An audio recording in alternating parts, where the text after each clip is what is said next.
ಗೆಳೆಯರೇ ನಮಸ್ಕಾರ. ರಾಮಾಯಣದಲ್ಲಿ ರಾಮ, ಸೀತೆ, ಲಕ್ಷ್ಮಣ ಹಾಗೂ ಹನುಮನ ಪಾತ್ರ ಎಷ್ಟು ಮುಖ್ಯವೋ ಅಷ್ಟೇ ರಾವಣನ ಪಾತ್ರ ಕೂಡ ತುಂಬ ಪ್ರಮುಖವಾಗಿದೆ. ರಾವಣ ನಿಜವಾಗಲೂ ಕೂಡ ಒಬ್ಬ ಜ್ಞಾನಿ, ಸದ್ಗುಣ ಸಂಪನ್ನ ಮಹಾನ್ ದೈವಭಕ್ತನಾಗಿದ್ದ. ರಾವಣನನ್ನು ರಾಮಾಯಣ ಕಾಲದ ಅತ್ಯಂತ ಶ್ರೇಷ್ಠ ವಿದ್ವಾಂಸನು ಅಂತ ಪರಿಗಣಿಸಲಾಗುತ್ತೆ. ಇವತ್ತಿನ ವಿಡಿಯೋದಲ್ಲಿ ಆತನ ಹುಟ್ಟು, ಆತನು ಬರೆದ ಶ್ಲೋಕ ಮತ್ತು ಸದ್ಗುಣಗಳ ಬಗ್ಗೆ ತಿಳಿದುಕೊಳ್ಳುತ್ತಾ ಹೋಗೋಣ.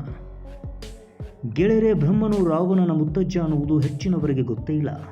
ಬ್ರಹ್ಮನ ಮಗ ಮಹರ್ಷಿ ಪುಲಸ್ತ್ಯ. ಇವರು ಹವಿರ್ಭುವಳನ್ನ ವಿವಾಹವಾದನು. ಇವರಿಗೆ ಜನಿಸಿದ ಮಗನೇ ಋಷಿ ವಿಶ್ವಶವ. ಈ ಋಷಿ ವಿಶ್ವಶವನು ರಾಕ್ಷಸಿ ಕೈಕೇಸಿಯನ್ನ ವಿವಾಹವಾಗುತ್ತಾನೆ. ವಿಶ್ವಶವ ಮತ್ತು ಕೈಕೇಸಿಗೆ ಜನಿಸಿದ ಮಗನೇ ರಾವಣ. ಬ್ರಾಹ್ಮಣ ತಂದೆಗೆ ಮತ್ತು ರಾಕ್ಷಸಿ ತಾಯಿಗೆ ರಾವಣ ಜನಿಸಿದ್ದರಿಂದ ಆತ ರಾಕ್ಷಸ ಮತ್ತು ಬ್ರಾಹ್ಮಣ ಎರಡೂ ಗುಣಗಳನ್ನು ಹೊಂದಿದ್ದ. ಸ್ವತಃ ರಾಮನೇ ರಾವಣನನ್ನ ಮಹಾಬ್ರಾಹ್ಮಣ ಅಂತ ಗುರುತಿಸಿಬಿಟ್ಟಿದ್ದ.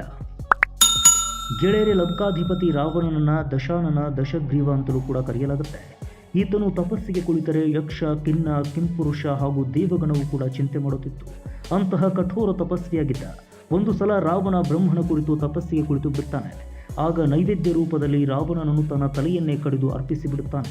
ಹೀಗೆ ಮೇಲಿಂದ ಮೇಲೆ ತನ್ನ ತಲೆಗಳನ್ನು ಕಡಿದ ಮೇಲೆ ಕೊನೆಗೆ ಬ್ರಹ್ಮ ಪ್ರತ್ಯಕ್ಷನಾಗಿ ಆತನಿಗೆ ಅಮರತ್ವನಾಗುವಂಥ ವರದ ಜೊತೆಗೆ ಅಮೃತವನ್ನು ಕೂಡ ನೀಡಿಬಿಡುತ್ತಾನೆ. ಆ ಅಮೃತ ಕುಂಡಲ ರಾವಣ ನಾಭಿಯಲ್ಲಿ ಇದ್ದಿದ್ದರಿಂದ ರಾವಣ ದೇಹದ ಯಾವ ಭಾಗ ಕಟ್ಟಾದರೂ ಕೂಡ ಮತ್ತೆ ಮತ್ತೆ ಹುಟ್ಟುತ್ತಾ ಇರುತ್ತದೆ. ಫ್ರೆಂಡ್ಸ್, ರಾವಣ ಎಷ್ಟು ಪ್ರಚಂಡ ಶಕ್ತಿಶಾಲಿ ಅಂದರೆ ಯಮಲೋಕದ ಮೇಲೆ ದಾಳಿ ಮಾಡಿ ನರಕವನ್ನು ಅನುಭವಿಸುತ್ತಿದ್ದ ತನ್ನ ಸೈನಿಕರಿಗೆ ವಿಮುಕ್ತಿಯನ್ನು ಕೂಡ ಕೊಡುತ್ತಾನೆ. ನಾಗಲೋಕದ ಮೇಲೆ ದಾಳಿ ಮಾಡಿ ಅಲ್ಲಿನ ನಾಗರಾಜನೊಂದಿಗೆ ಸ್ನೇಹ ಸಂಪಾದನೆಯನ್ನು ಮಾಡುತ್ತಾನೆ. ಭೂಲೋಕದ ರಾಜ್ಯರನ್ನೆಲ್ಲ ಗೆದ್ದು ಬಿಟ್ಟಿದ್ದ. ಅದು ಅಲ್ಲದೆ ವಾಯು, ಅಗ್ನಿ ಮುಂತಾದ ದೇವಗಣವನ್ನು ಎಷ್ಟೋ ಬಾರಿ ಗೆದ್ದು ಬಿಟ್ಟಿದ್ದ.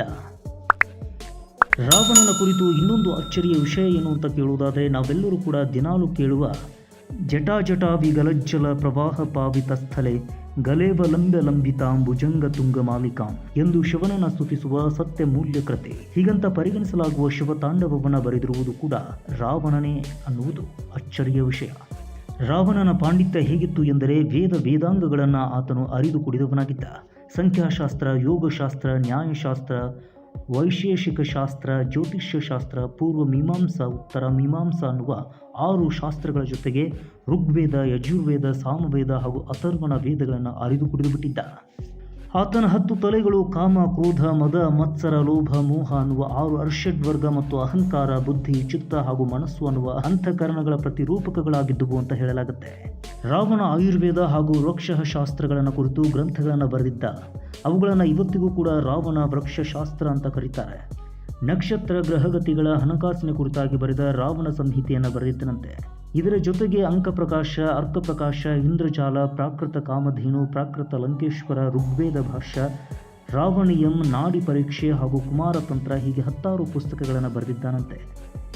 ಇನ್ನೊಂದು ವಿಚಿತ್ರ ಅಂದರೆ, ರಾವಣನು ತಾನು ಸಾಯುವ ಮುಂಚೆ ಭಗವಾನ್ ರಾಮ ಮತ್ತು ಲಕ್ಷ್ಮಣನಿಗೆ ರಾಜತಾಂತ್ರಿಕ ಹಾಗೂ ಸಂಖ್ಯಾಶಾಸ್ತ್ರದ ಅಂಶಗಳನ್ನು ಕಲಿಸಿಕೊಟ್ಟಿದ್ದನಂತೆ. ಅತ್ಯಂತ ಅದ್ಭುತವಾದ ಜ್ಯೋತಿಷಿಯಾಗಿದ್ದ ರಾವಣ ಬ್ರಹ್ಮನನ್ನೇ ತನ್ನ ಮನೆಯ ಪೌರೋಹಿತ್ಯಕ್ಕೆ ಕರೆಯುವಷ್ಟು ಪಾಂಡಿತ್ಯವನ್ನು ಹೊಂದಿದ್ದ. ಇಂದ್ರಜಾಲ, ತಂತ್ರ, ಸಂಮೋಹನ ಮತ್ತು ವಿವಿಧ ರೀತಿಯ ಮಾಂತ್ರಿಕ ಜ್ಞಾನವನ್ನು ಹೊಂದಿದ್ದ. ಗೆಳೆಯರೇ, ರಾವಣ ಒಳ್ಳೆಯವನು ಕೆಟ್ಟವನು ಗೊತ್ತಿಲ್ಲ, ಆದರೆ ಆತನನ್ನು ಶ್ರೀಲಂಕಾದ ಕೆಲವು ಭಾಗಗಳಲ್ಲಿ ಇಂದಿಗೂ ಕೂಡ ಪೂಜೆ ಮಾಡ್ತಾರೆ. ಇನ್ನೊಂದು ಸಲ ಬರುವಾಗ ಮತ್ತೊಂದು ಮಾಹಿತಿಯನ್ನು ಹೊತ್ತು ತರ್ತೀನಿ. ಅಲ್ಲಿವರೆಗೂ ಟೇಕ್ ಕೇರ್, ಬಾಯ್.